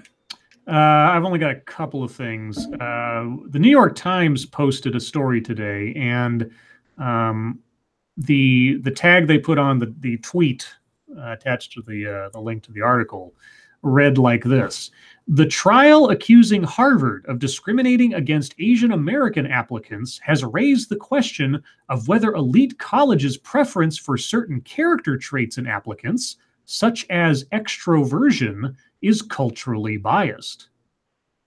And so I said, so all Asian people are introverts? Is that what I am to understand, New York Times? Because they were completely dodging the whole, they're not being brought in because they're Asian rather than other minorities, but rather they're not being brought in because they're not outgoing. Yeah. I'm like, that doesn't really help your case, I guess, but it also makes it sound like you're being, I don't know, racially stereotypical. But the other one was Kathy Griffin. Mm-hmm. Kathy Griffin today said, "This is the fault of the president. Do I think he personally ordered this suspect to do all this? Obviously not. But his rhetoric, his tweets, what he has allowed to be chanted at his rallies, the rhetoric and tweets of his family members, all of it led to this."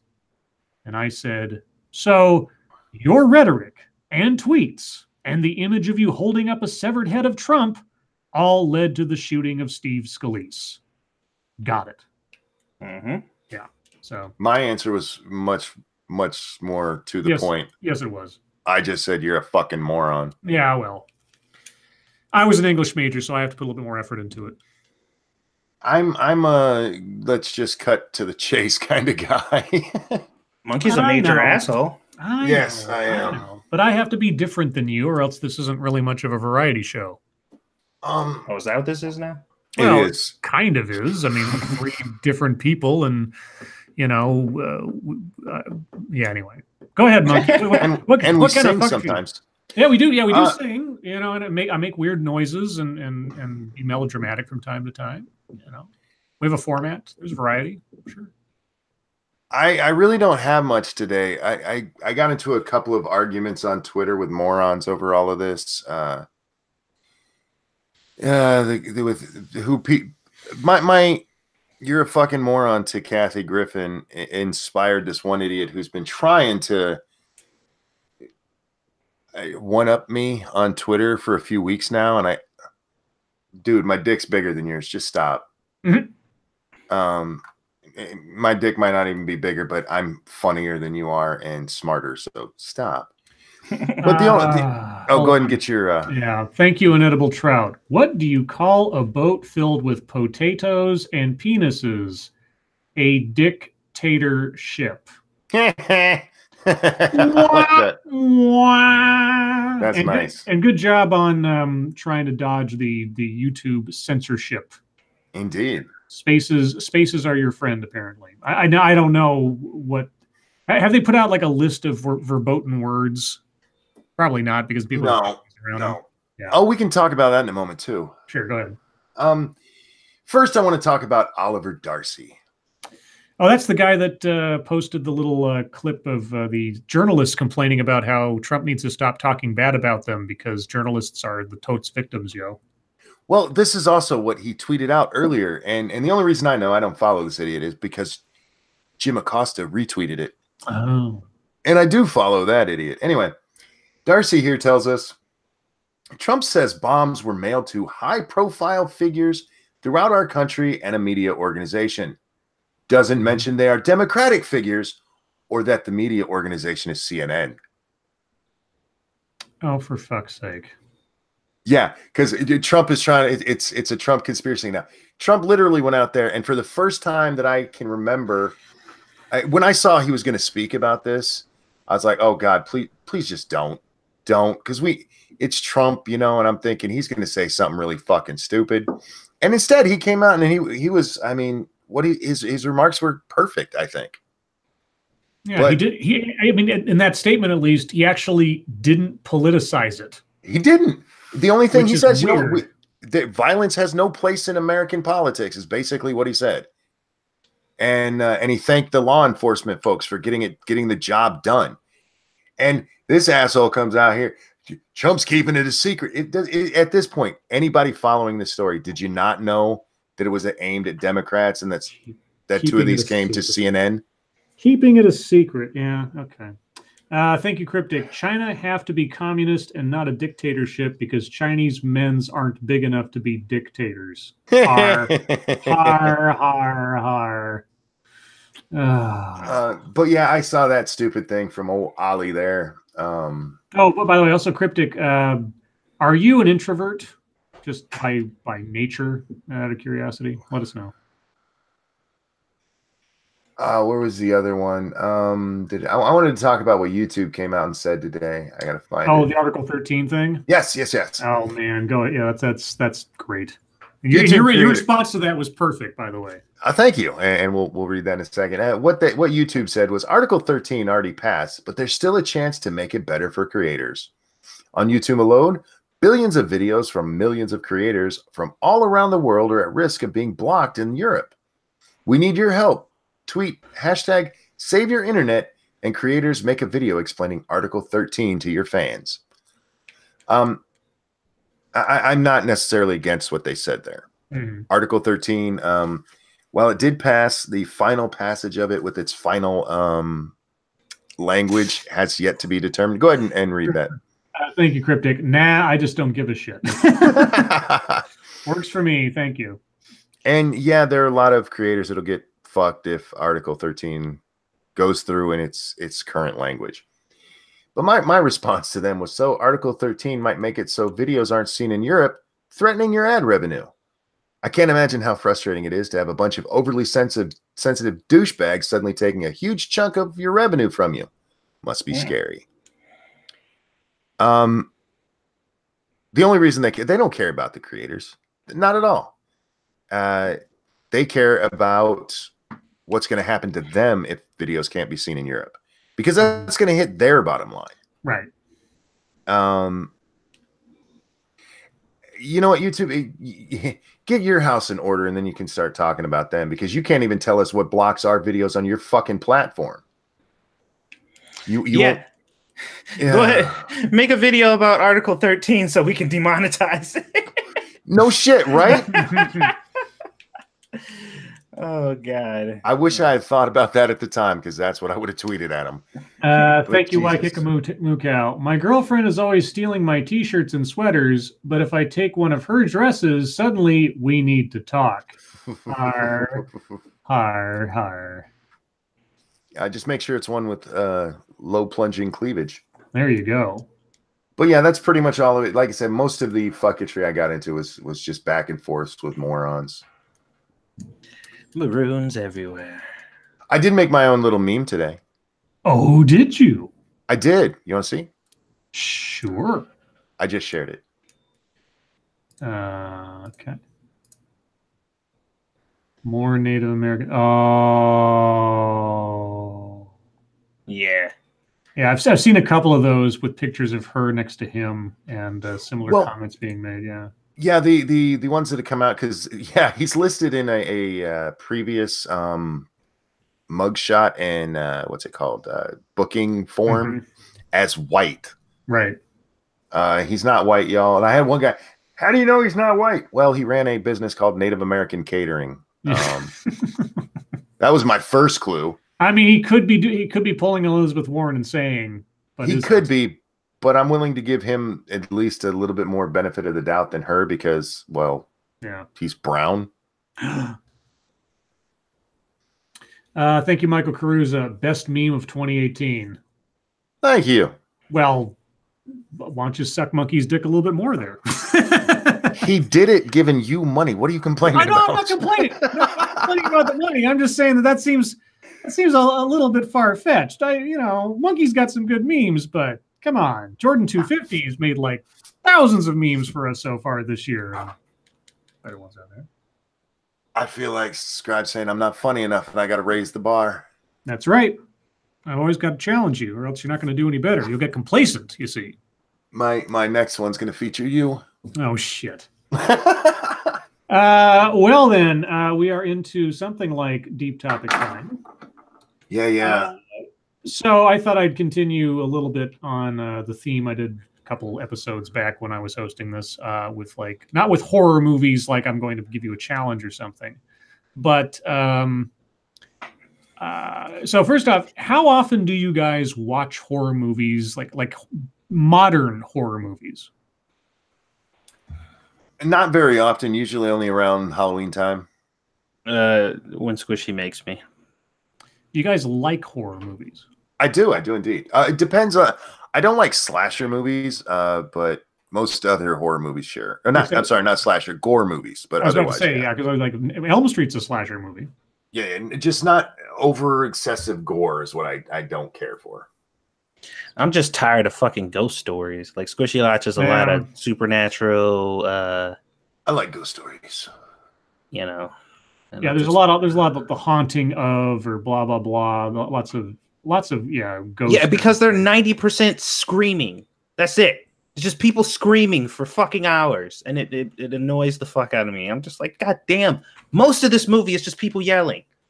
Yeah, well, yeah, ghost story movies are relatively cheap to make because you don't need a bunch of really crazy special effects unless you're doing something like The Haunting of Hill House or whatever with Liam Neeson from years ago that was so just laughingly bad special effects.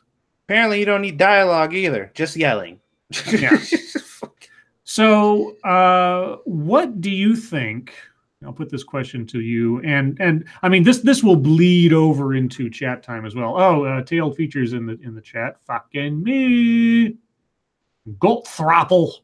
I'm sorry. I want to point this out real quick on Twitter, and then I'll let you get back to what he said. Somebody says South Park needs to really accept Apu as a refugee in their town. That would be funny.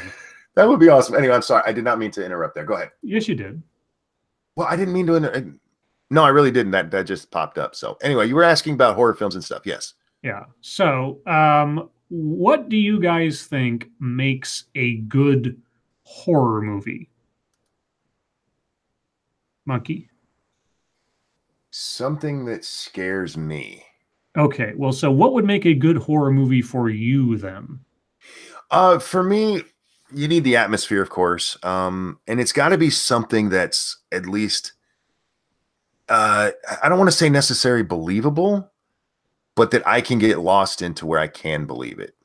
Because like the original Nightmare on Elm Street, that's part of it. I mean, the idea that you could die in your sleep from somebody killing you there, it's not a plausible idea. But if you let your brain go there. Well, that's the thing is that Wes Craven was inspired by a true story of a couple people like in different places that had actually died in their sleep or like died from nightmares or something. So it wasn't that it's not impossible for someone to die from fright in their sleep or have a heart attack or whatever. But he then, drew that out into include like, well, what if something made them die kind of thing. And that's how that all came about. So, yeah. So you, sorry, the other one I've mentioned before is Scream. And I know it's a silly movie and it was made to be a parody of these movies, but the bad guys in that are real people. And real people scare me more than ghosts or monsters ever will. So your best horror movies have to have some grounding in reality. Yes. To a certain extent in order to then make the leap to whatever the I've said that before. Like most stories need you're only allowed one fantastic element and any reasonable things that follow from that to make a good fictional story. So you want a real world for all intents and purposes, but then you get to add that one thing in there that's horrific, and that makes it all right. Yeah, exactly. Okay. Satsu, how about you? This was kind of tough for me. Like the movies that I think I resonate with more, that I probably am the most satisfied when it's over, are the movies where whatever it is so powerful or so terrible or so terrifying that it prevails in the end. Like it's just like there's no happy ending. It's just like, yeah, that thing was horrible. It killed all of them. They're dead. Movie's over. And I'm like, ah. And I don't know why, but like those movies are the ones that I'm usually the most satisfied at the end, because I'm just like, most horror movies for me are annoying because of the fact that the people are so stupid.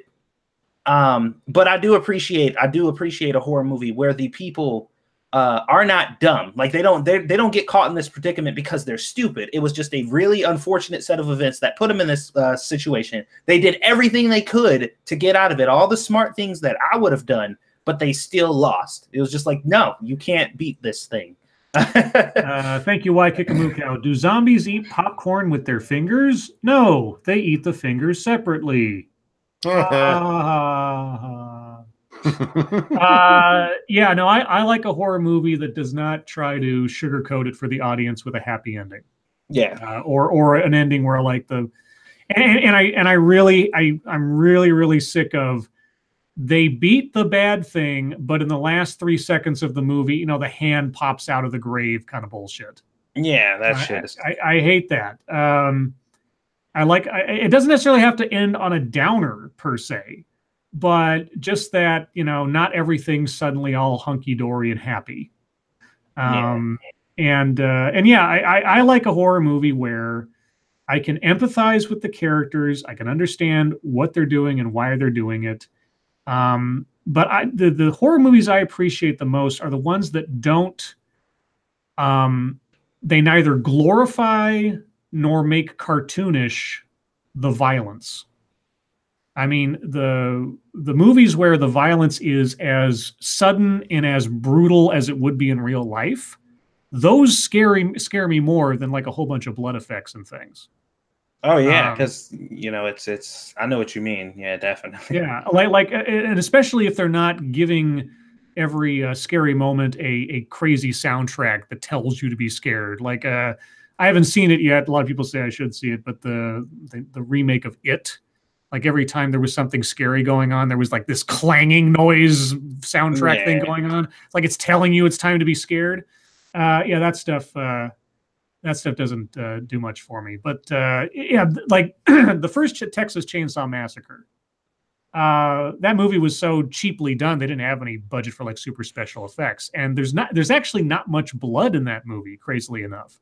But the violence is just so, you know, when Leatherface picks up that girl or that guy and puts him up on a meat hook so he can go focus on the other victim, it's so blunt and brutal and sudden that it actually makes it more horrifying because it's just so almost like an afterthought.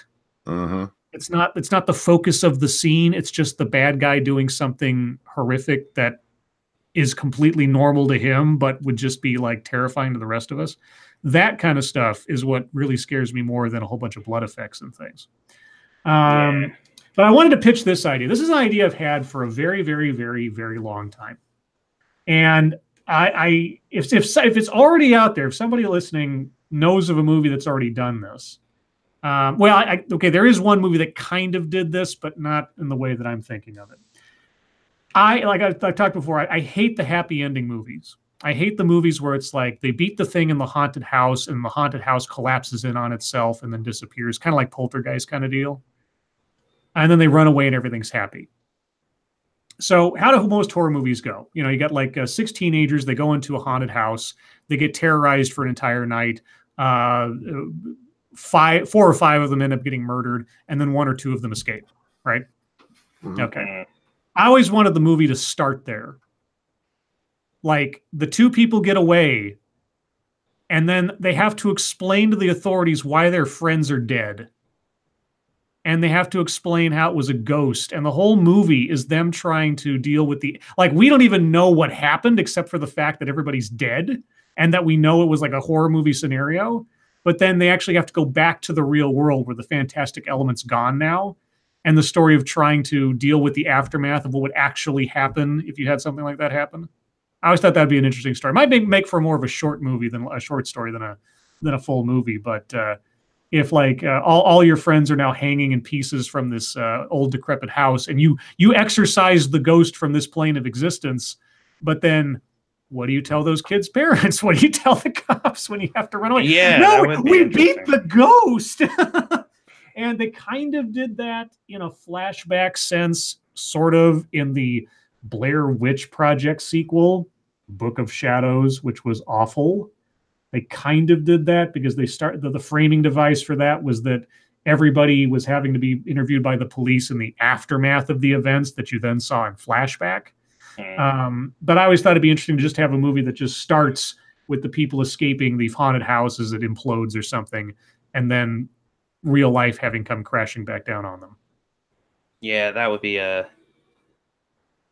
interesting. I know. I want to say I've seen one like that, and I can't remember the name of it. It sounds like, but the only thing I can think of are movies that focused on that, but the you still seen the other shit. You know what I mean? Like the movie may have focused on the aftermath, but they still showed you what happened before. Right? Yeah, but this wouldn't be this would specifically not have any flashback scenes. The audience would see the perspective of the fallout the same way that anybody witnessing these guys telling it would see.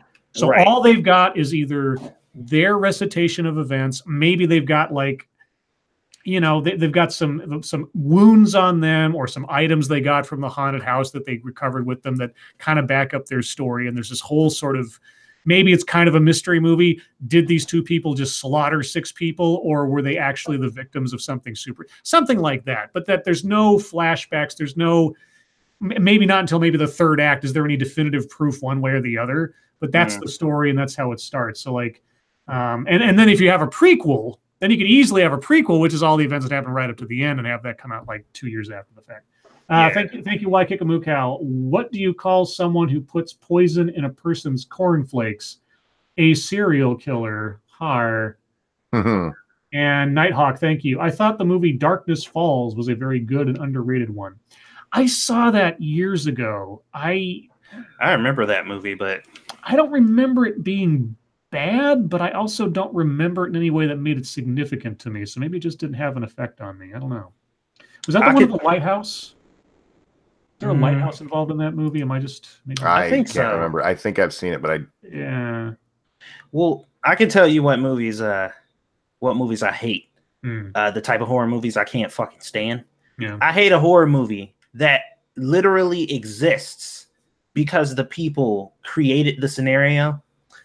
Because it completely takes me out of the investment in the movie. Because now, from that point, as soon as I find out that this movie would not have happened if these people wouldn't have done this series of dumbass things, I'm just like, I want the fucking enemy to win. I know he's not, and I know they're gonna get away, and it's gonna piss me the fuck off. But I want them all dead. And Squishy be sitting here watching me watch these movies, and I'm just like, fuck these people. They keep doing all these emotional scenes, and they want you to care. No, they shouldn't have did what they did, and they know they shouldn't have. So I don't give a fuck about them. All these moments and shit, this shit don't mean nothing to me. I want to see them die. Thank you, Alice Morgan. So maybe from the perspective of the cops investigating. Yeah, maybe. Like I say, I'm not quite sure how it would be structured so much, but I just know that the opening scene, I want to have the people running away from the murder house or whatever it is, like you would see at the end of any one of those really cheesy horror movies where they're escaping the haunted house kind of thing.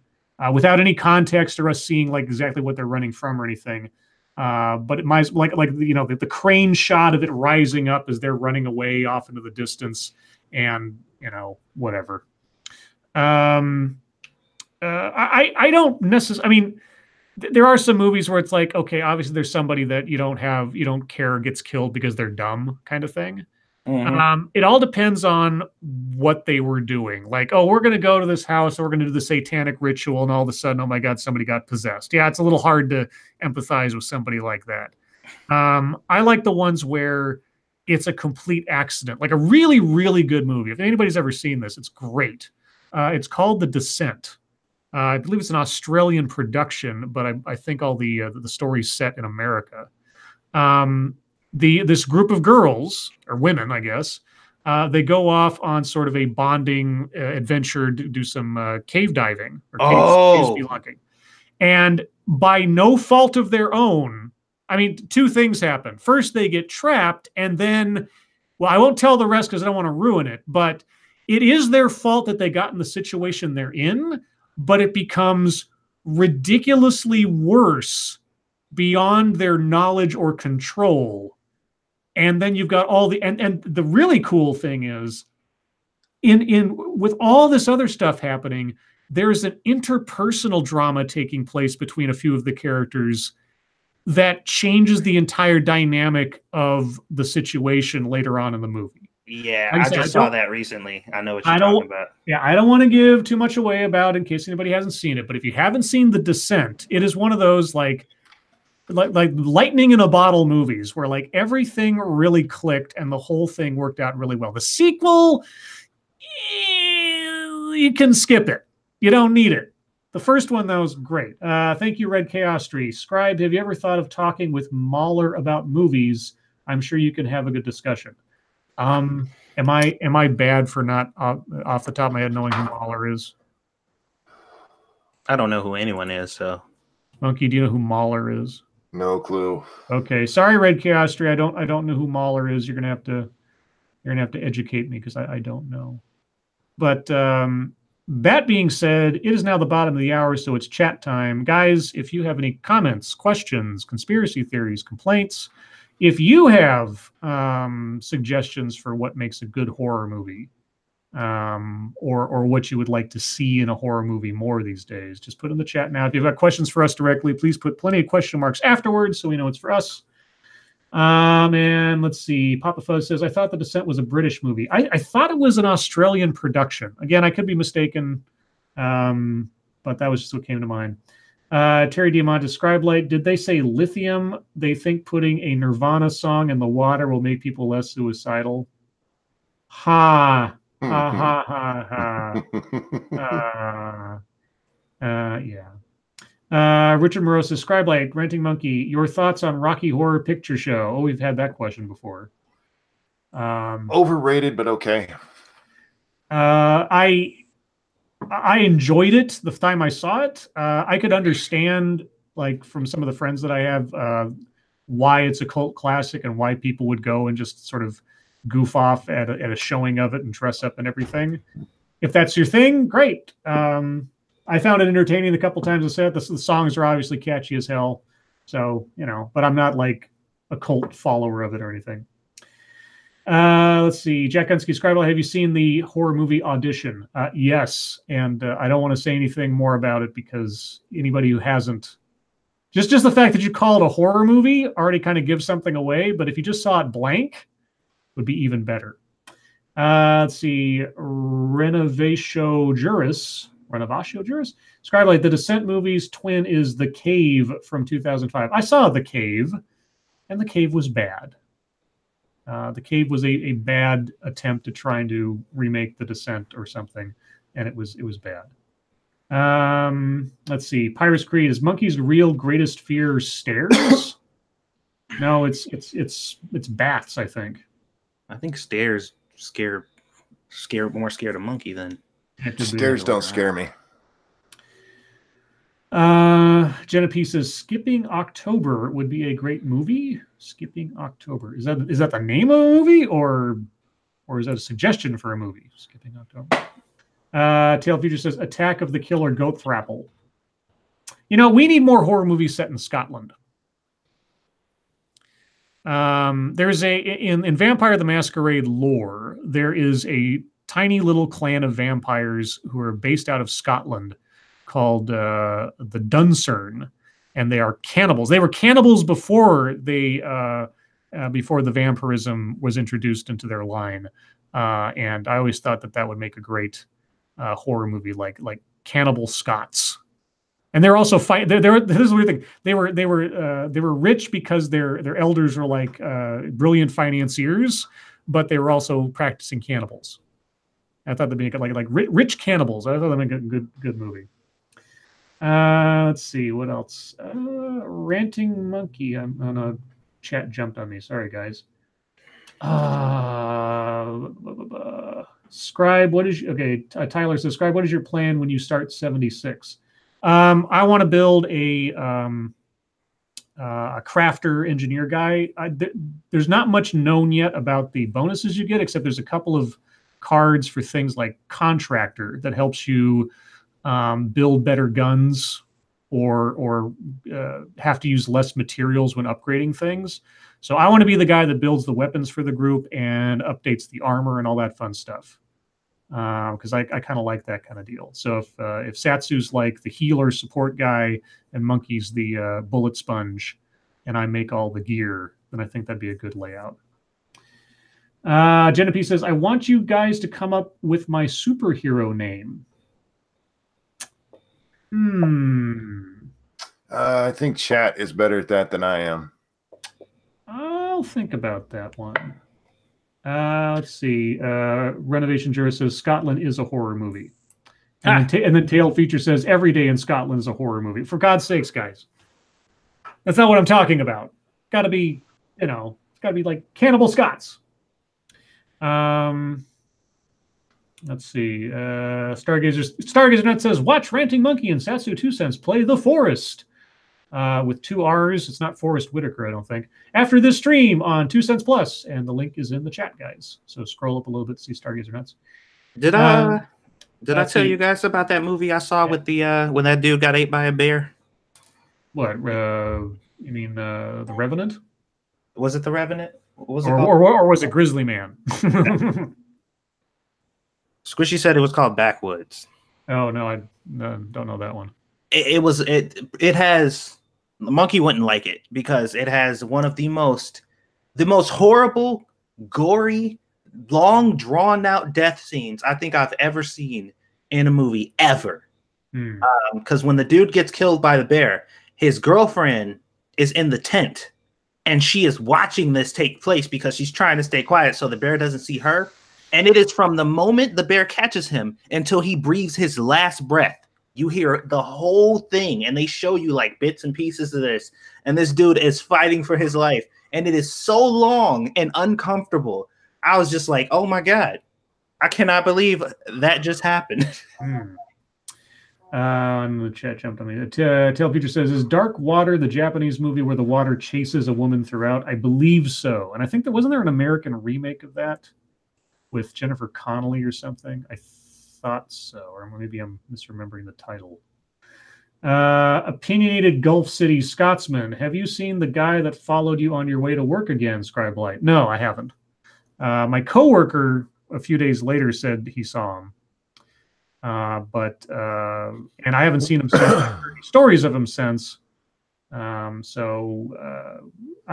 have a notion that he's just somebody who's like a wandering vagrant or something, and that just happens to be a part of town where there's like, from where I live to where I work, there's not a whole hell of a lot going on at that time of morning except a bunch of closed office buildings and things. So down that direction there's grocery store and shopping centers and things. So if you're going to be someone who has nowhere else to go, that'd be the place to wander around. I think that's probably what he is, and nothing more insidious than that.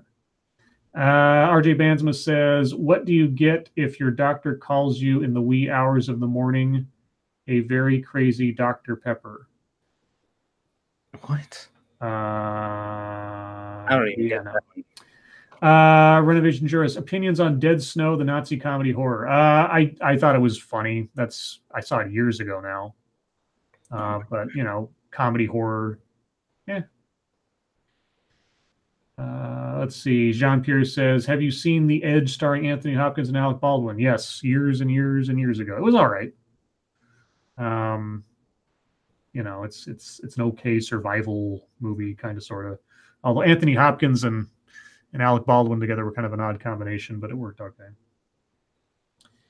Let's see. Bad Comic Review says, no, it's really scary. The low number of likes on this stream. Yeah, we only got 85 likes and 163 people watching. Can we at least get to 100 likes, guys? Just 100? I think, like it's been told before, I think 100 is some like minimal metric or something to get noticed somewhere in an algorithm. Hey guys, want to hear something really hilarious? All right. Melissa McCarthy on Ghostbusters hate. Quote, Oh, yeah. I just don't know why people are afraid of women. Yeah, I said women are because girls are icky, and then Sarah Plyer says, "But I got vaccinated for cooties," and we went back and forth on that. That was kind of funny. Let's see what else. The Edge is awesome, says Faithless. It was okay. RJ Banzo says, "What do you do if you're being stalked by a talking bimbo?" I don't know. How is she a redhead? I mean, I could think of a few things to do, but it all depends. Let's see.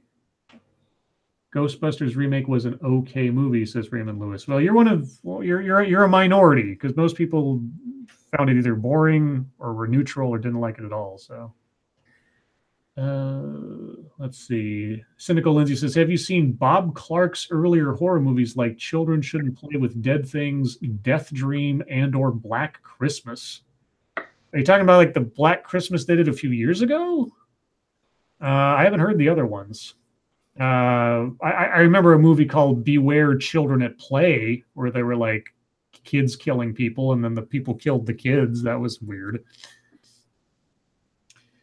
RJ says, yes, she's a redhead. A talking redhead bimbo. What's she saying? I guess we'll keep extending the story out as we go. Scribe Light, have you seen Digging Up the Marrow? No. Don't know that one. Let's see.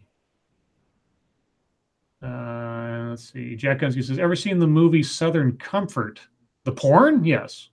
Oh, i.e. Bayou Rednecks are the scariest villain of all. Well, no, that movie's called Deliverance. I don't know if they're on the bayou, so to speak. They're in Georgia or something. A river in Georgia, or yeah.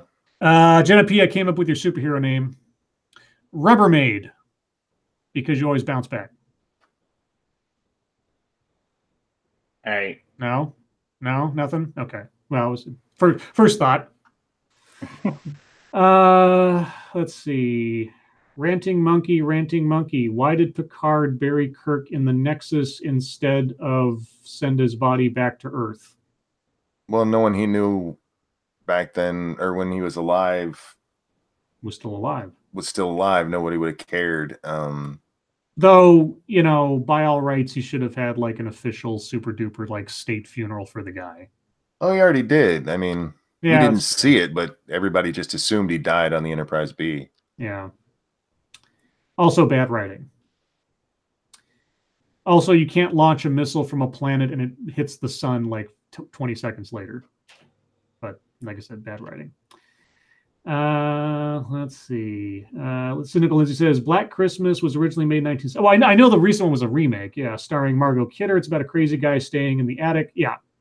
There was a remake, Black Christmas, that was a few years ago. I know that was the not the original. Old Grouchy Gamer. What about Night of the Lepus? What? Giant rabbits rampaging through the town with DeForest Kelly? Yeah, no, that was Night of the Lepus. Yeah, I mean, it wasn't even exciting enough to be funny. I mean, that movie's just boring, even though the premise is so ridiculous. And by the time the giant rabbits show up, you'd think it'd be like funny. It's not. The pace, the music. I mean, the models they used for the giant rabbits were really good. I mean, for the time, it looked really good. But that movie was boring. Let's see. Jean-Pierre Scribelight, why did Khan want Kirk dead? Because Kirk left him marooned on a planet. He wanted revenge. That happened in the, what was it? The Demon Seed or whatever the episode was in the original series where Khan first showed up. It was something like the Death Seed or something. What else? Bumfish, Manos, Hands of Fate. Are we just going to keep listing off movies that be on Mystery Science Theater? See, so SDA is in the chat, popping in to say hi to all my Boo Bears. Hey, sweetie, how you doing? You're Boo Bears. I'm a Boo Monkey. Boo Monkey? Am I a Boo Scribe? Would you watch Pet Shop of Horrors? Pet Shop of Horrors? You mean I like Little Shop of Horrors with Steve Martin. The Steve Martin versions, I like his part. Because played I'm the a dentist. dentist. Yeah, I didn't really care for that movie all that much, but I don't know what Pet Shop of Horrors would be. It's a pet shop where all the animals for sale are like monsters. Oh, so like the second South Park Halloween special. That was awesome. So yeah, I'd watch that. Thank you, Red Castry. Will the Lords of the Night Fallout 76 be open to the community, or will that be a different server / character Satsu Monkey can run only? Well, so far as I know, we don't get to have our own server to play on. So if you I don't know exactly I don't know how it works where we're all going to be able to show up together. I think we have to like make a team or link our accounts or something. I don't know how that works. If it works like Steam, we'll just join each other. Yeah, so we'll just join each other, and then I think at least in the beginning, while we find our feet, it'll just be us. If you guys are able to come into the same server, or at some point if they allow private servers, I'll certainly chip in to get one of those. But in the beginning, I think it's just going to be sort of free for all.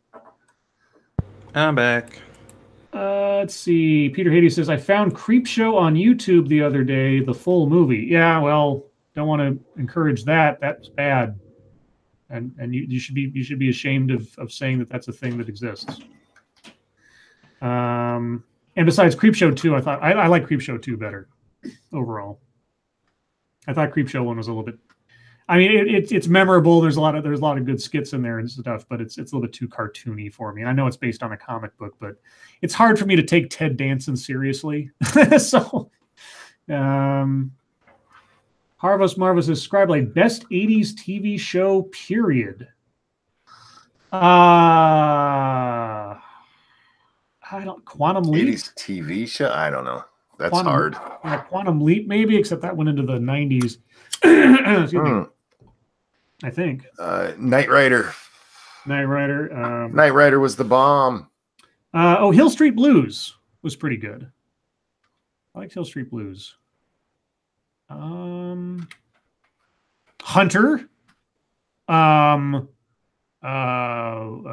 Jake and the Fat Man. Magnum PI.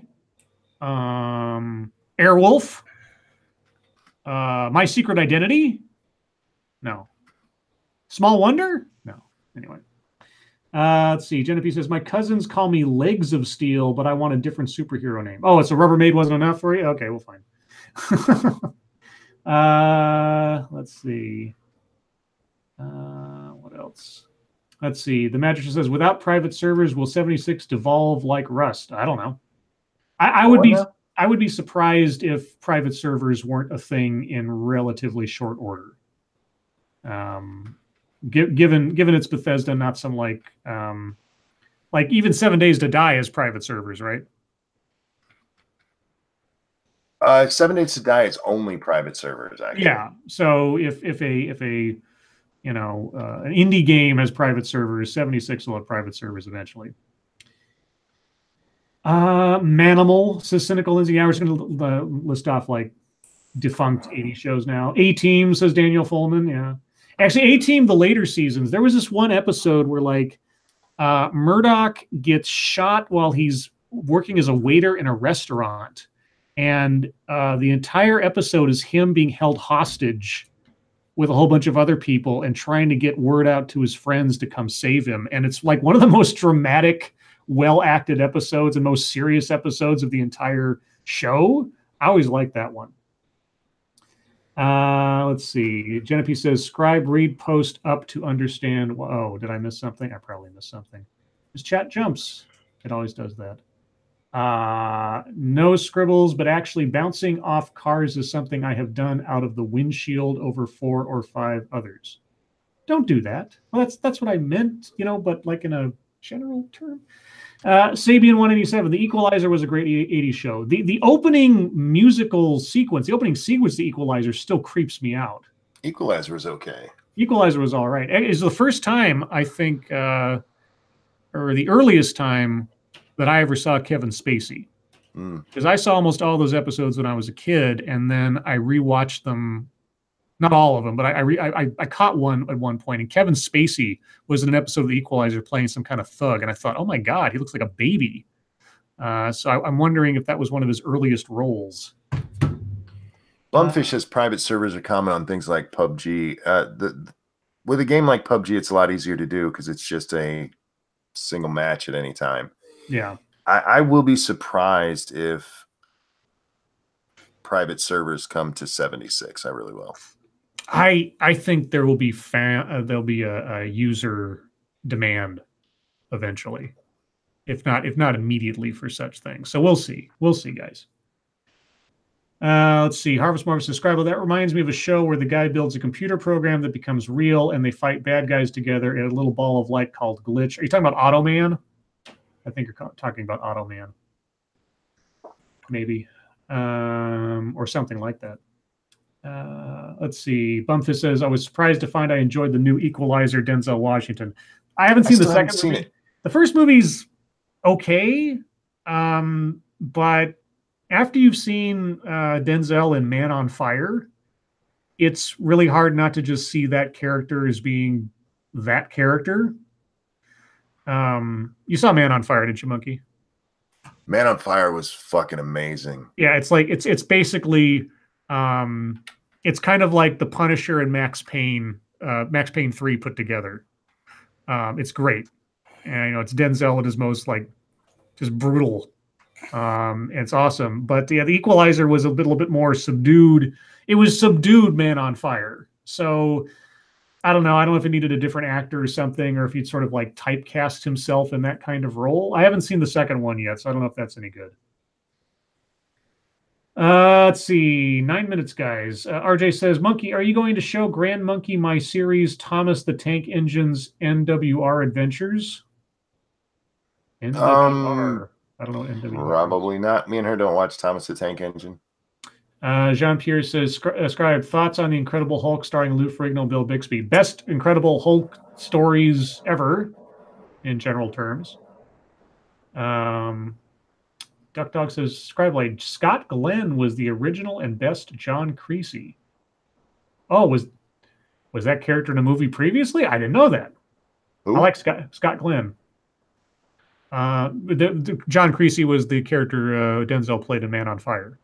Oh, okay. So I didn't know that John Creasy was like an established character in something. So news to me. Sabian 187, how did I forget MacGyver, the best cheese and drama? Yeah, no, MacGyver is a great show.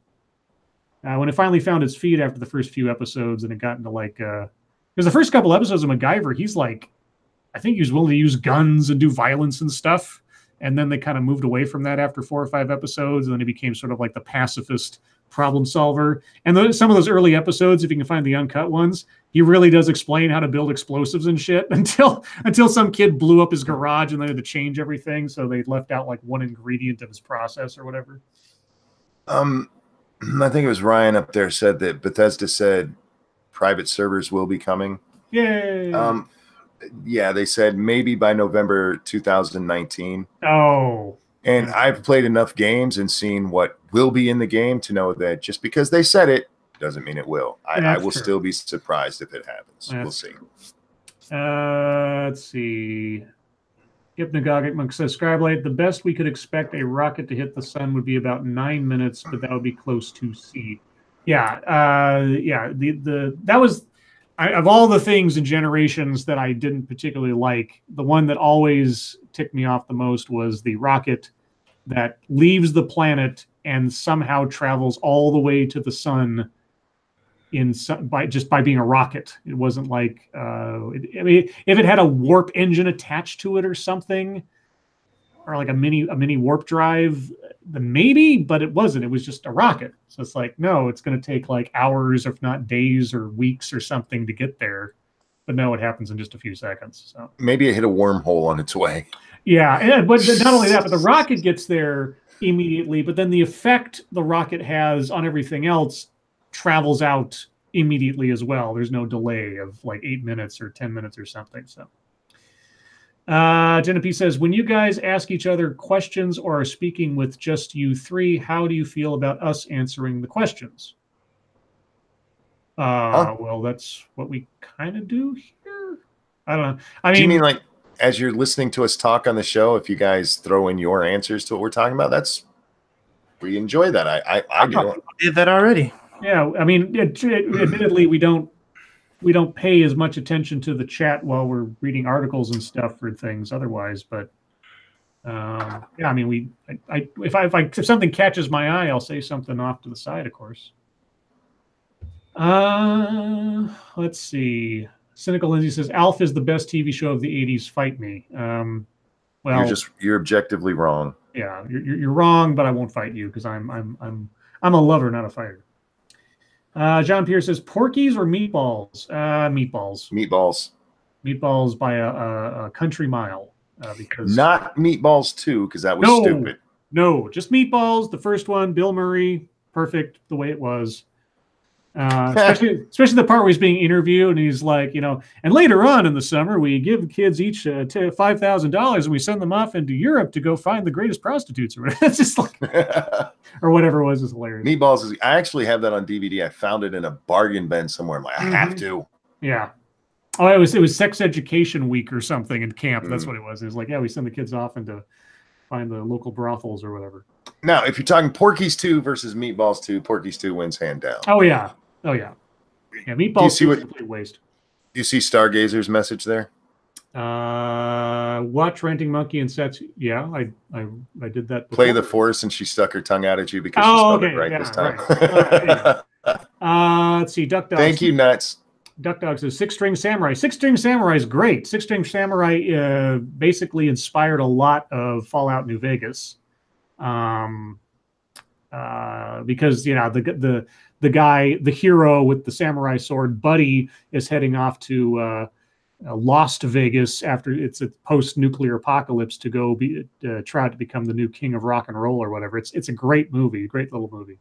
And if you watch it and you're a Fallout New Vegas fan, you will see a lot of inspirations in there for New Vegas. Let's see. Raymond Lewis says Scooby-Doo was the best cartoon of the 80s. Scooby-Doo was more like the 70s, wasn't it? 70s, and yeah, they had some in the early 80s too. Yeah.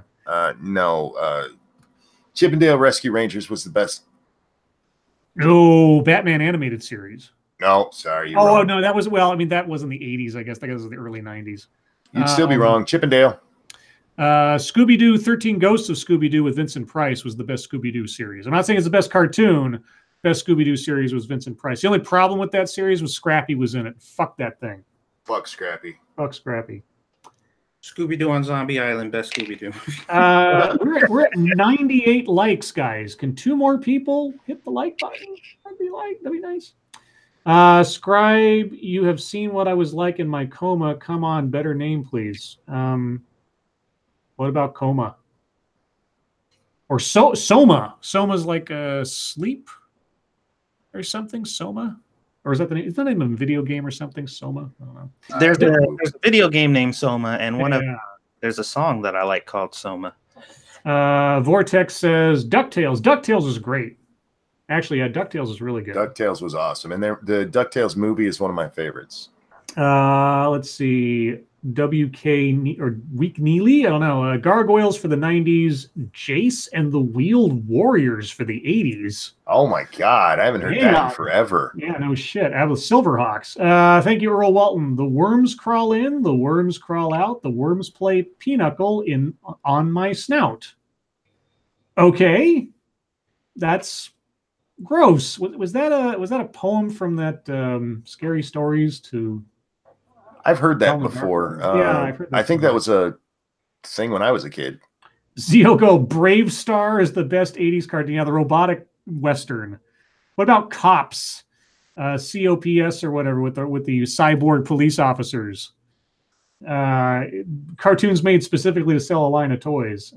Tail features as Biker Mice from Mars. Yeah, there you go. What about Bucky O'Hare? Captain Bucky O'Hare.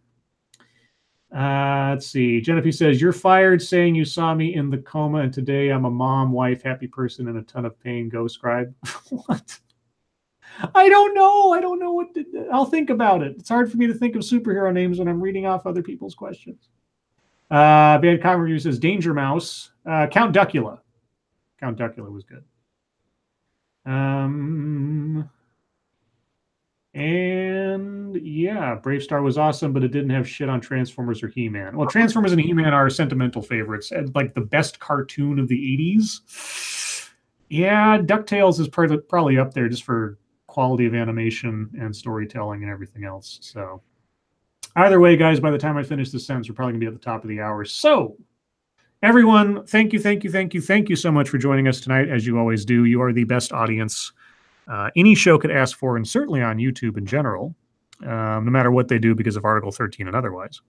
Moderators, thanks for keeping an eye on things, even though, you know, in general terms, our audience is the best behaved in the world.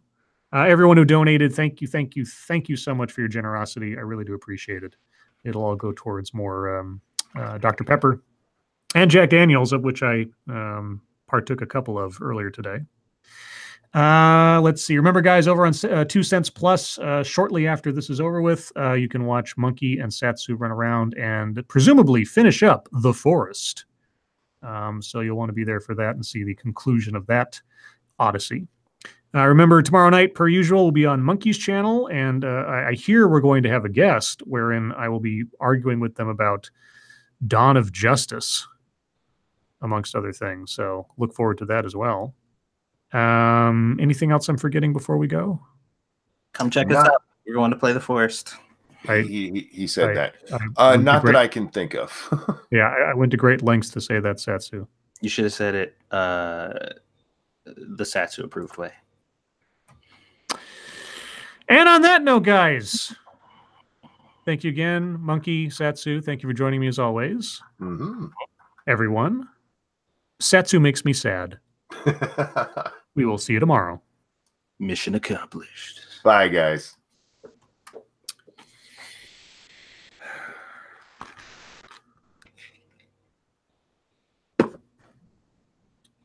No, I can't read that word. I can't use that as the secret word. Why not? Oh, I wish I'd seen this earlier. It's inappropriate. Let's see. Okay, how about... No, I already used that one. That's weird. Oh, there we go. This is actually in the book. All right. Appropriate enough. Today's secret word is demons. And I'm not even kidding. That's in here. I'm not sure. It's talking about the personal demons in the